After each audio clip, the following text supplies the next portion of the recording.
Let's jump into today's discussion with Mark about his book, Unfear. Mark, thank you for joining us on the People and Projects podcast. It's great to be here. Thanks. Now, before we get into the book, I'd love for our listeners to learn a little bit more about you, Mark. Can you think of any influences from your family culture growing up or early experiences that helped shape how you look at fear today, whether they were helpful back then or not? Can you think of any way that helped shape you? Absolutely. Yeah. Okay. It's a great question because I think a lot of people are shaped by experiences in childhood. And for the longest time, I wasn't really in touch with a lot of that stuff because for all intents and purposes, I did have a good childhood growing up. But one thing that I developed as a kid is this hyper competitive know-it-all orientation to life. Yeah. And the reason, probably multiple reasons I came up with that path through life, at least in my earlier years. But part of it was my brother, my younger brother, he's a year and a half younger. We're actually quite close, but he was bigger than me since the age of about 9. And people always thought he was the older brother. And that just always fired me up, and he was really good at sports. And, I was a skinnier guy. And so I was maybe coordinated, but I just didn't have the physical presence and wasn't quite as successful as he was. And that really bothered me. And so I developed this really competitive orientation to life because I was like, darn it, people are going to know that I'm the older brother and I deserve respect as well. Right. Yeah. And that carried me through. Yeah. It's interesting. It reminds me of the archetype of the competitor, the competing one. Yeah. That's one that resonates with me quite a bit. Yeah. And it served me pretty well through life, through school and college and early career, but it also became quite limiting in my life as well. Yeah. I think your response is going to make a lot of people reflect. I appreciate you sharing that. Unfear, I think it's a memorable name, Mark. I mean, we had Amy Edmondson on the podcast back in episode 236, title of her book, The Fearless Organization. But interestingly, if I understood your book right, unfear does not necessarily mean fearless, right? I mean, what are some examples, how about this, of what unfear doesn't mean? And then how do you define it? Yeah. So unfear does not mean fearless. It doesn't mean the absence of fear.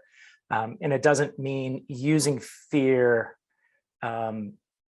aggressively to get things done. Right. Mm-hmm. Leaders are often stuck in this dichotomy of either using fear because it does motivate, or they say, look, fear is bad. We need to be fearless. And so we would sort of suppress fear and say, well, we can't feel fear. And so unfear, what it is just changing our relationship to fear. Fear is just it's part of the human experience. But rather than relate to it in a dysfunctional way, we're inviting people to relate to it in a very different way, which is to see fear when it's not related to our physical survival as a cue for learning and growth. Mm-hmm. And that's, all sorts of things are possible when you can look at fear in that way. Yeah, it's a really cool way of reframing it. I've got a 11-year-old son. He's our youngest, and I don't remember who had the quote, Mark, but it was something along the lines of, what's the difference between the coward and the courageous? Nothing. It's what do we do in that midst? And I feel like that's another way of reframing. It's saying what that's beautiful. Is, right? Yeah. That's beautiful. Yeah, that's a beautiful way of putting it. It's what are the choices you make when you're experiencing fear? Yeah, absolutely. So what are some of the failing approaches to fear that leaders or organizations we can easily fall into?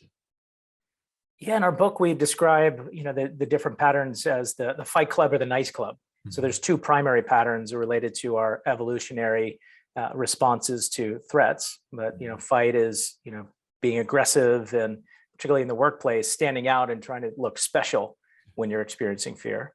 And we can get into the particulars there. And the nice club is, we have this fun acronym for NICE, which is nothing in me cares enough to tell you the truth. And, that's, basically putting a veneer of niceness on things and just sort of suppressing and avoiding the things that need to be talked about in the workplace. So just keeping your head down when you have threats there in the workplace.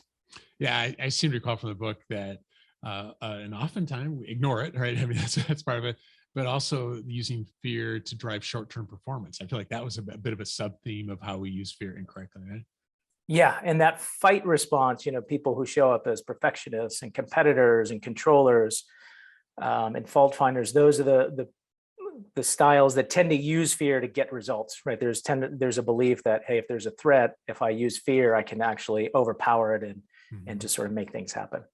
It's funny. I started as CEO, Mark, and this person said, "I'd rather be feared than revered," which Hmm. in truth, I don't even know what that means. I mean, I know the fear part, but not the revered part. But isn't that kind of crazy when you think about it? Like when you think about the dysfunction that can come from that mindset of, oh no, here they walk by.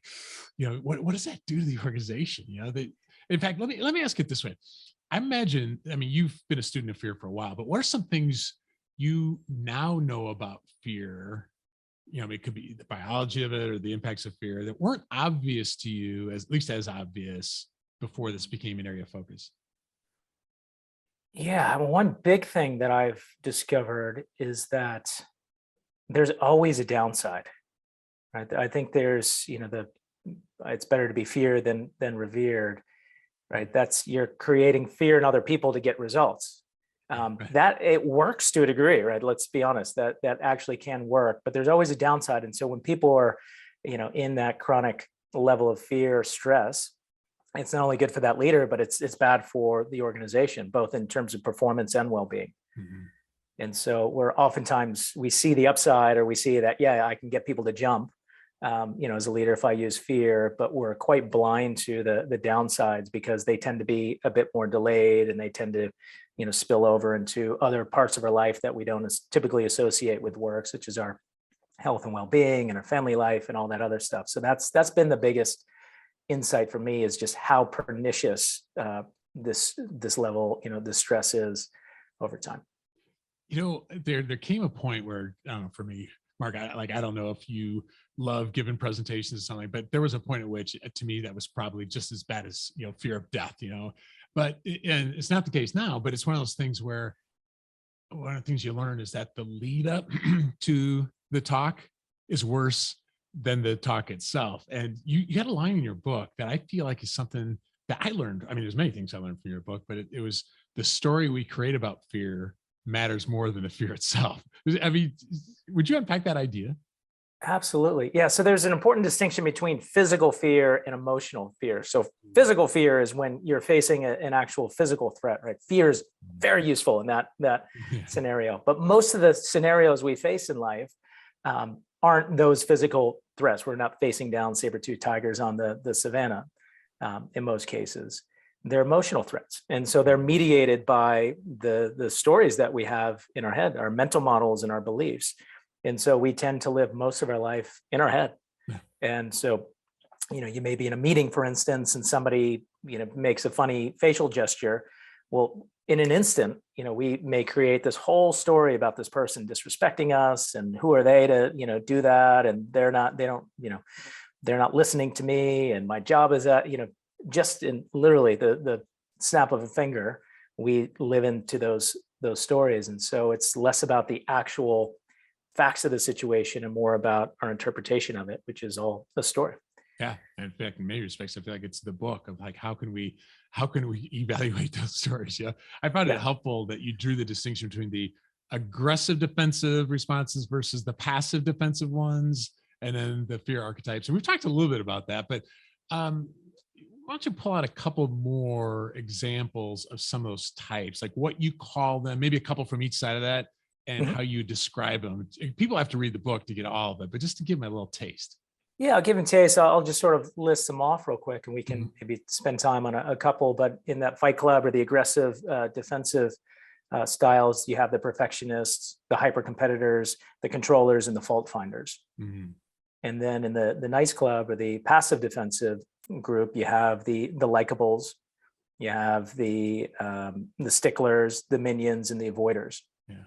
And so, just to take an example, and oftentimes these styles are sort of playing a dance within Mhm. organizations or teams. So you may have someone who's a controller, for instance, and they may have this belief or story that, people on my team will only do the right thing if I absolutely control the situation and tell them everything that they need to do. Yeah.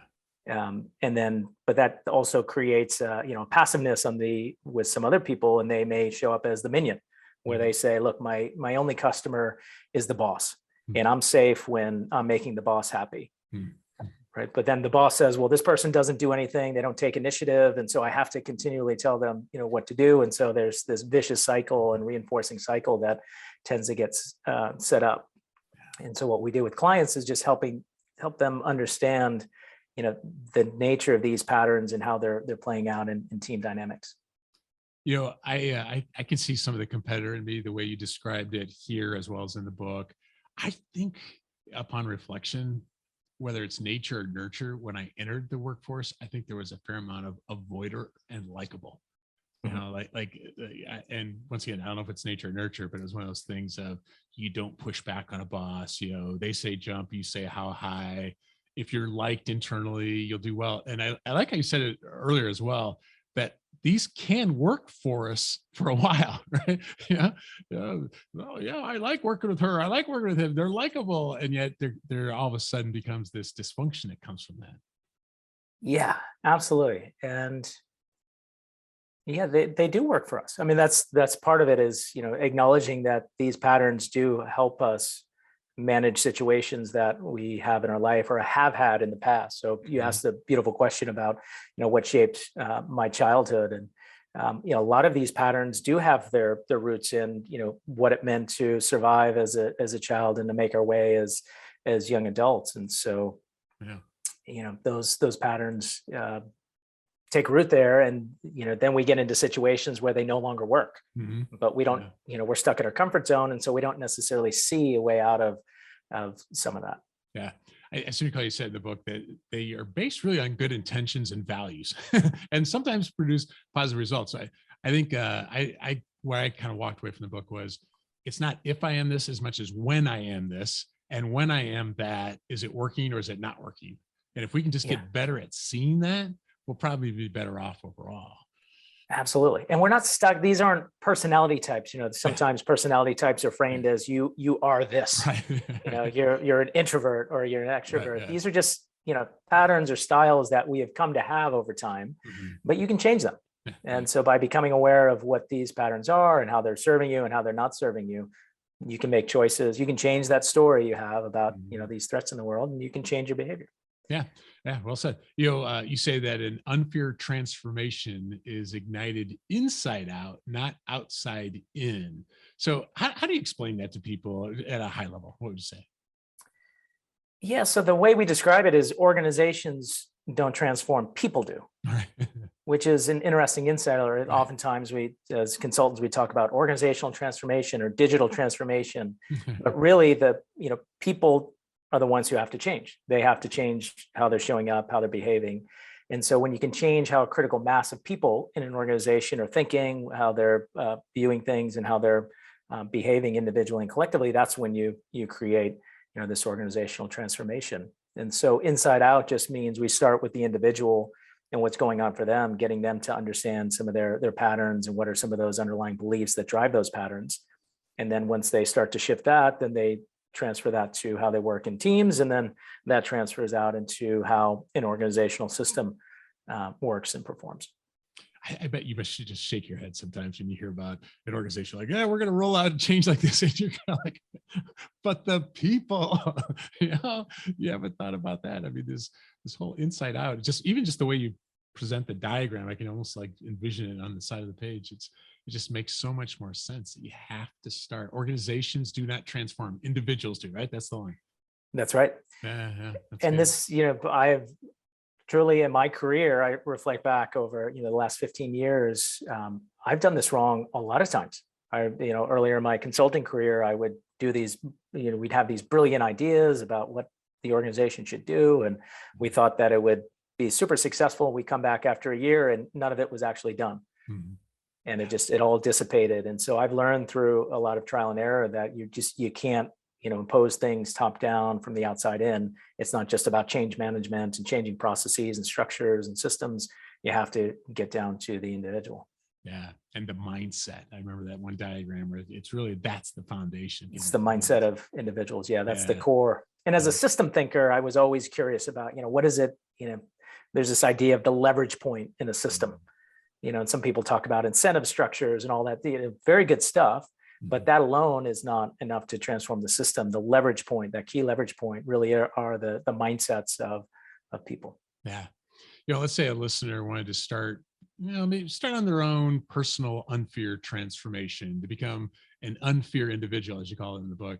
You're talking in that chapter about how we have two parts operating at the same time, the actor and the observer. So how would you say an understanding of those kind of fits into us becoming more unfear ourselves? Yeah, it's a tricky idea because it's almost a non-conceptual, sort of thing. Mhm. But the idea, oftentimes we go through life quite mindless, right? We're thinking without knowing that we're thinking. We're experiencing emotions without really reflecting on the nature of the emotion that we're experiencing, and we're kind of like the fish in the water, where one turns to the other and says, "Well, how's the water?" And one says, "Well, what do you What's mean? What's water? water?" Right? Right. We're just not aware of the cultural waters in which we're swimming or the mental models that we bring to the world. And so the actor and the observer idea is just saying, look, you actually have the ability to step back and reflect, to be aware of your thinking, to be aware of your body sensations and your emotions and even your mental models and your beliefs. And when you can get access to that place, that's the place where you have more choice over how you can show up Can you think in of a any life setting. yeah? Yeah. Can you think of any practical way that you do that? Like if you had to talk through a situation, if you don't mind, just like I was in this situation, this is kind of how I saw it. I mean, does anything come to mind? It's maybe not a Yeah, fair question, but I'm just curious. no, it's actually a really important question because it's easy to say, well, you should be more aware of what's going on, but it's harder. The way I found much better access to this is by becoming more aware of my body in any situation. I know that may sound a little funny to people, but there's just different brain circuits, frankly, that are involved with body awareness versus just the normal thinking, ruminating part of how we may be living day to day. And so becoming more aware of body sensations, whether it's just the weight of my body on the chair or just whatever is going on in any particular point in time, helps me create a little bit of that space so I can be more aware of the nature of a thought or an emotion or just an idea in a Mhm. particular moment. I'm actually glad And you said. meditation as well. Well, see, I'm glad you said that way because I feel like I was thinking mindfulness as you were saying that, Mhm. and I feel like there's such a swirl of what does mindfulness mean, and on the extremes. And Mhm. I feel like, to your point, what I notice is if it's if my shoulders start getting kind of tight, it's like that. Yeah. Mindfulness could be as simple as that if I had to really stand it, and it's all of a sudden, oh wait a minute, what's going on? Right? It's just a signal. What's going on? If I could kind of step out and be an observer, what would I? Another thing that sometimes I feel like helps sometimes is like, what would I say to my best friend? Am I saying that to me? I don't know if that's maybe what an observer might do, but I don't know. Any Yeah. thoughts on it? Beautiful. Those are all great. Some other things that we do, we ask people to, breathing. Mhm, There's, just becoming aware of your breath and trying to do more of a deeper belly breath mhm. helps, counting to 10, going for a walk. There's all sorts of ways to re-engage, but it sounds, whatever you reflected on, if it's working for you, that's great. Yeah. But it sounds like there's a body awareness and just a mental picture that you bring to mind in those situations. Well, one guy told me this is years ago. He's a stress researcher. He goes, when you find yourself ruminating, just clap and stand up. And I thought, well, it's kind of a clever idea. And I'm not even saying he's wrong, but in the middle of a meeting, that might be a little tough to do. Yeah. That might be tough to do. Yeah. But taking the deep breath, like you're saying, and just realize, hey, just relax the shoulders here. Or, think of other times you've been in situations like this, like coach yourself. But another thing that I benefited from in your book, Mark, was this idea of shifting from a victim mindset to a mindset of mastery. Mhm. And once again, just curious, can you think of any time in the past that you've done that as a way to illustrate what you mean? Oh, this shows up all the time in my life where, and so we all struggle with this, right? The idea, what it means to be a victim, it doesn't mean bad things don't happen to you. Mhm. We should make that super clear. Bad things do happen to people. It's the idea is if you're showing up with a victim mindset, you're saying, look, I have no choice about how I respond, right? There's no choice. If there's a bad situation happened and I have to be this way, I have to feel this way, I have no choice. And the idea with mastery is just saying, look, regardless of what's happening, what the circumstances are, I always have a choice about how I respond. And so this happens, perhaps even daily. Could be, a challenging conversation with, my business partner. Mhm. And, my first reaction sometimes is, "Ah, you made me angry." Yeah, Right. Yeah, But, even just the phrase, "you made me angry," really. is a bit of a victim statement in the sense that, I'm making myself angry, actually. Mhm. And anger is not a bad thing. It's, Mhm. a sign that there's something maybe at stake that I care about. But now what do I do with that? Yeah. And so how do I make a different choice that allows me to be more effective in that moment rather than just saying, that's it. Yeah. You made me angry and there's nowhere we can go from here. Yeah. I'm amazed at how easily those words come out of my mouth. Yeah, You made me, or I have to instead of choose to. I that's mentioned right. the public speaking thing before. I make a living doing it now, where I never would have believed that that would be the case previously. But going from I'm a victim of that to a student of that, that might be an example of a mindset of mastery. Learn from those who are speaking or training, and or for that matter, interviewing, and like, how can I benefit from that? Or so this is kind of silly, but just recently, I want to do some more exercise classes, just to do different sorts of exercise. But some of I would say I'm a victim of lack of coordination, right? So like at church, I can't sing and clap at the same time, right? So Right. so I would use that as an excuse. But now I wouldn't have said I'm trying to have a mindset of mastery. I'm like, who cares? Let's try it anyway. And I've started enjoying some exercise classes, Mark, that I never would have in the past. I feel like in a small, maybe even silly way, that's kind of what are we saying no to out of fear when Mm. really we could be enjoying it and benefiting from Beautiful. Yeah. And that's not to say there aren't limitations that we have from a it. skill set standpoint, but it Right. sounds like in that situation, you're just making different choices rather than just saying, look, this is just who I am. Right. I'm never going to learn, nothing's ever going to change. Yeah. You're saying, hey, let me at least do something about it. And you Yeah. surprise yourself. Yeah. You can actually learn more than you thought you did. Yeah. Trust me, I'll never be leading the class, but I can actually enjoy and benefit from it where I wouldn't have if I would have That's just right. let that, well, probably more pride than anything, but maybe fear Beautiful. underneath it. Yeah. I you love know, that. Listeners need to get a copy of the book to get all of the unfair practices. But what are some of your favorite, let's just say, initial steps to building an unfair team? Yeah. So the metaphor we play with in an unfair team is that of a jazz ensemble. Um, and so why jazz ensemble? Because high performing teams are ones where they're not devoid of mistakes, right? You're constantly making little errors, but people build off of those errors and they embrace them and they support each other and they have a common purpose and they create something new in the moment that they never would have been able to do on their own. So that's the idea. So one of the skills I love bringing to my clients is this idea of separating observation from interpretation. So we talked earlier about the stories that we tend to live in. Well, we do that in relationship all the time, where we think we're observing something objectively, but we're really creating this whole big story about what's going on and why it's happening. And so getting much better at separating what's factually observable, like an expression on a face, like you raised your eyebrows, to what's the story or what's my interpretation around it. Yeah. It just creates so much more space for constructive dialogue and working through conflict and actually having really good, effective, difficult conversations. I seem to recall there was something in that section that I wanted to ask you about. It's something about going from instead of label to human to human. Mm. Would you be up for explaining that? Yeah, absolutely. So this is, it kind of touches on observation, interpretation, but we oftentimes have, stories and labels that we assign to other people and ourselves. Mm-hmm. It kind of gets back to that, the victim mindset and that knower mindset, where we label something and that's it. That's who you are, and nothing ever changes. And so, in a work context, that could be, this person is an underperformer.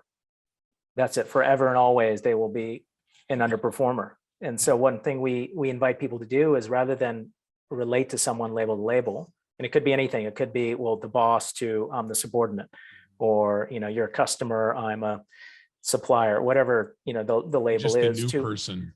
could be a new person to the established person, Hmm. and relate more human to human. Just to you can't move through life without labeling, Mhm. People are having those labels, but rather than clinging to those labels and saying this is the truth, we hold the label as a useful construct, but not the only thing there. And we always hold the possibility that people show up in a surprising way, and we just relate to them at a deeper, more human level as a result. I think it's a powerful idea.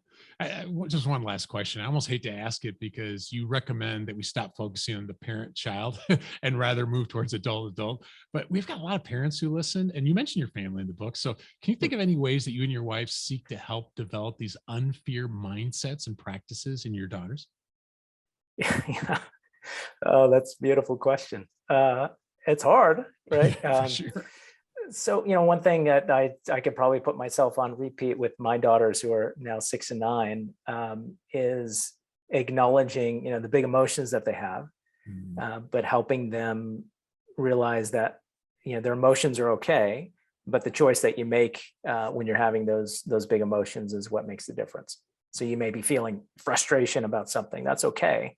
But how you choose to talk about it with other people matters, because we value respecting each other. yeah, We don't hurt each other, yeah. that sort of thing. Yeah, I think of just like you and I were talking about, you made me, like being careful of how we use those words as parents, but also Absolutely. when they use it on some of their friends or whatever. And, there's parts of me are like, honey, you're blaming and justifying or whatever, but saying it, like trying to help them see it, um, not just because I'm the boss, so to speak, at home, like really helping them. I guess the more we can help our kids see agency, I guess, is really kind of the thing, right? Yeah, absolutely. And that doesn't mean life is now automatically easy, or life is fair. Yeah, it's Right? Life harder is in still going some to be ways. difficult and hard, and it's perhaps harder in some ways. But Yeah. the idea is, how do you help set your kids up to be effective in the world? Yeah. And I think reinforcing that idea of agency and role modeling it, Mhm. for your kids is super important, but Yeah. not easy. Yeah. Not Yeah, easy. for sure. Yeah. For those listening, if you've resonated with what we've been talking about here, get a copy of Mark's book, Unfear. I put links to the book and the book's website in the show notes of this cast. So, Mark, thank you for joining us on the People and Projects podcast. Thank you.